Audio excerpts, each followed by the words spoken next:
classic actors. A man of mobility, eloquence, and dissatisfaction. Are you ready to back that up or not? Now, you can't close your eyes to it. It won't go away. Classic titles. A classic series that came within a millimeter of being lost forever.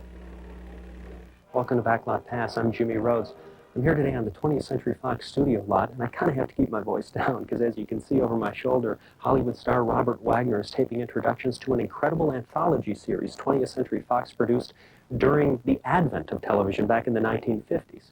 Now, how did that television series, and how did we, for that matter, find ourselves here today?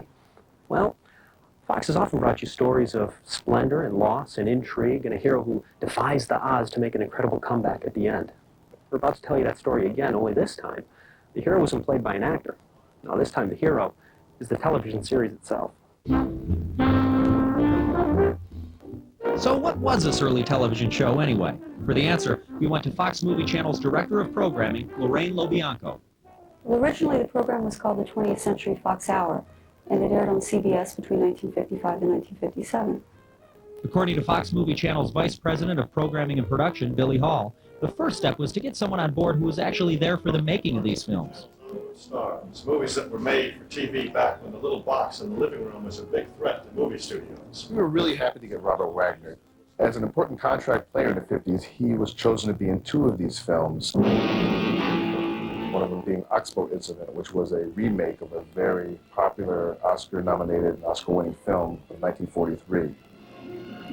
We were very happy to have him on board on this project. According to Mr. Wagner, the feeling was mutual.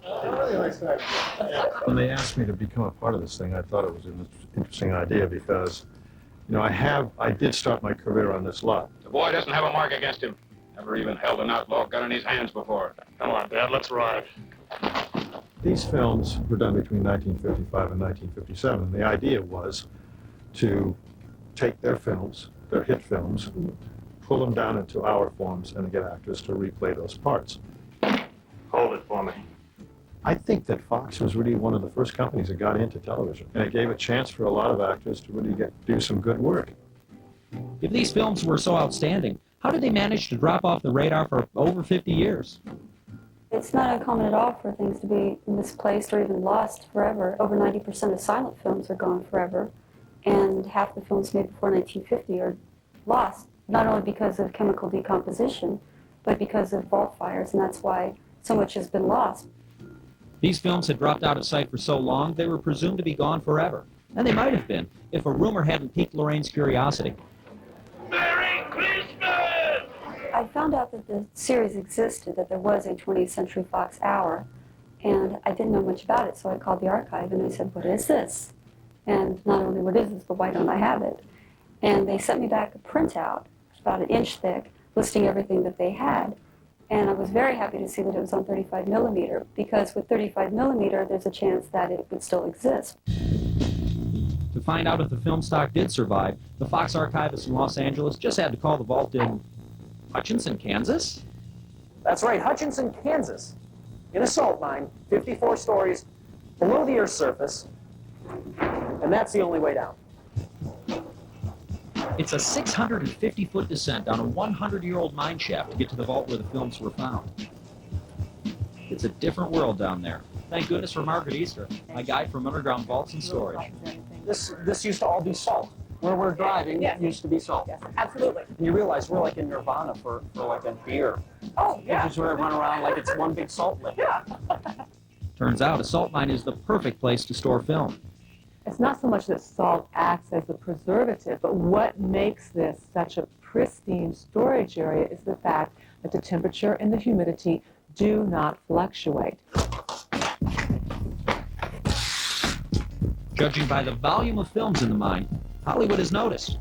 We have over 10 million reels of film.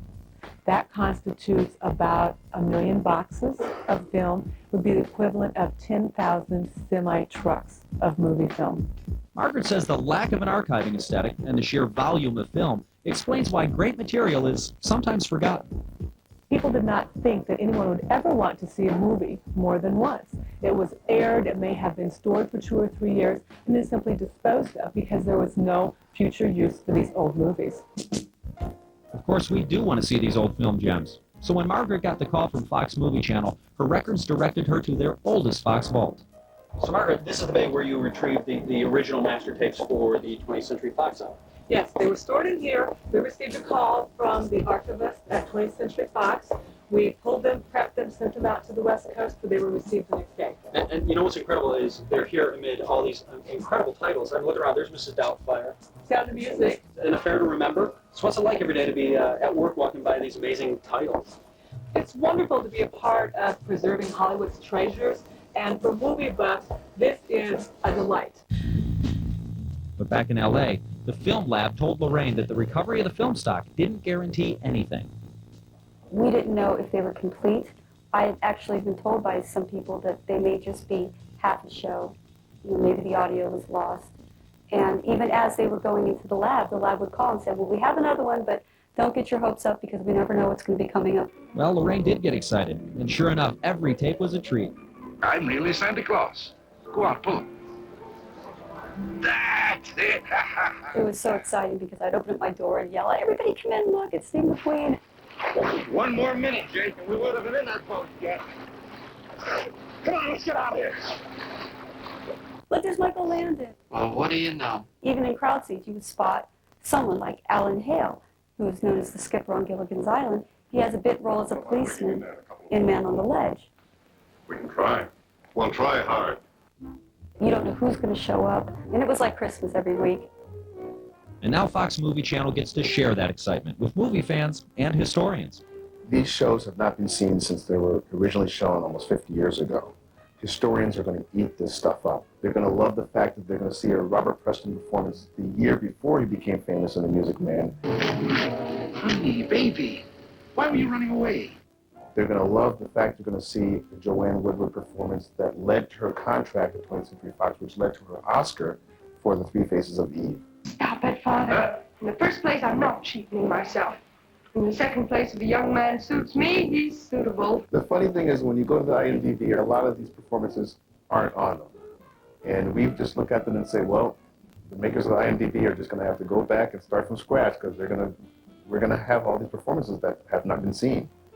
The successful recovery and eventual airing of all 37 produced episodes of the 20th Century Fox Hour is the high point of the Fox Movie Channel Preservation and Restoration Project. If it was not for Fox Movie Channel, a lot of things that we show in the air would simply not be shown at all. Throughout the years, we have restored Movietone News. Now introducing a new friend to a known one. Well, Carnation, now that you're a member of my stable, I want you to meet another member of the stable. Ching Ching, this is Little Carnation. We have restored short subjects. And she's never missed a cue in the history of man. Phenomenal Old Faithful. We have restored trailers. Enter the wonderful world of Dr. Dolittle. Travelogues that have not been seen in 50 years. Come with us on a visit to Tasmania, the island down under, down under. But this is the first time we've actually been able to restore an entire series. The 20th Century Fox Hour of the 1950s is the Fox Movie Channel Hour of Stars today, and it's unanimous. These films are a must-see.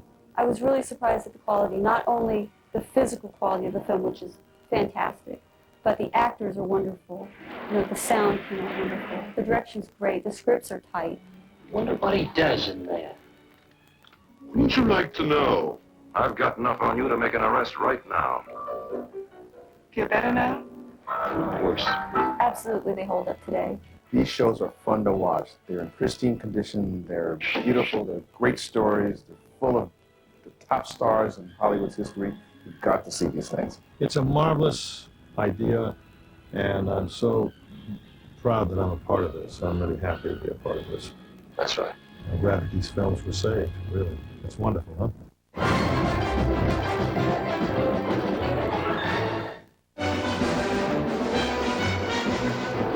I'm Robert Wagner, and I'll be your host for Hour of Stars.